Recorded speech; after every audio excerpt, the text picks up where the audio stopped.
গু শুহকে বলে, তাড়াতাড়ি একটি জুয়েলারি লঞ্চ ইভেন্ট আছে, সেখানে আমাদের দুজনকে যেতে হবে, তাই তুমি যত তাড়াতাড়ি সম্ভব প্রস্তুত হয়ে নাও। এরপর এক মহিলা আসে এবং খুব যত্ন সহকারে শুহকে সাজিয়ে তোলে। এরপর শুহ যখন বাইরে বেরিয়ে আসে তখন সে দারুণ সুন্দর দেখাচ্ছিল। সেখানে গুয়ের বোন তার সৌন্দর্য দেখে খুব প্রশংসা করে। এরপর আমরা পার্টির সিন দেখতে পাই, যেখানে ইউই এবং সং একসাথে আছে। সং ইউইকে জিজ্ঞেস করে, তুমি কি তোমার কাজে সফল হয়েছ? ইউই তখন বলে, গুয়ের বোন মাঝখানে এসে কাজটা ভঙ্গ করেছে, তাই কাজটা ঠিকমতো করতে পারিনি।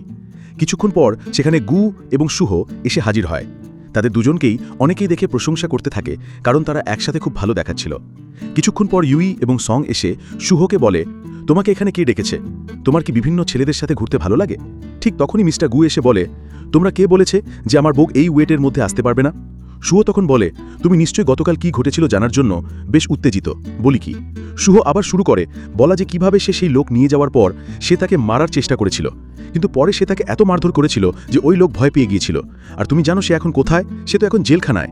কিছুক্ষণ পর গুমো চ্যাং মিস্টার গুয়ের সাথে মিলে তার জুয়েলারি লঞ্চ করে। তারপর দাদিমা গুমো চ্যাংয়ের কাছে এসে তাকে জিজ্ঞেস করে, তুমি কি তোমার বোনকে খুঁজে পেয়েছো? তখন সং সামনে এসে দাঁড়ায়। গুমো চ্যাং দাদিমাকে বলে, একদিন আমি এক জুয়েলারি নিলামে গিয়েছিলাম, সেখানে আমি আমার বোনকে পেয়েছি। অথচ কে বলবে এটা আসলে তার বোন না? যখনই গুমো চ্যাং দাদিমাকে বলে যে আমার বোনের কাছে একটি সোনার বেলের লকেট ছিল। সম্পূর্ণ ড্রামার এক্সপ্লেন দেখতে চ্যানেলের বায়োতে ইউটিউবের লিংক দেওয়া আছে।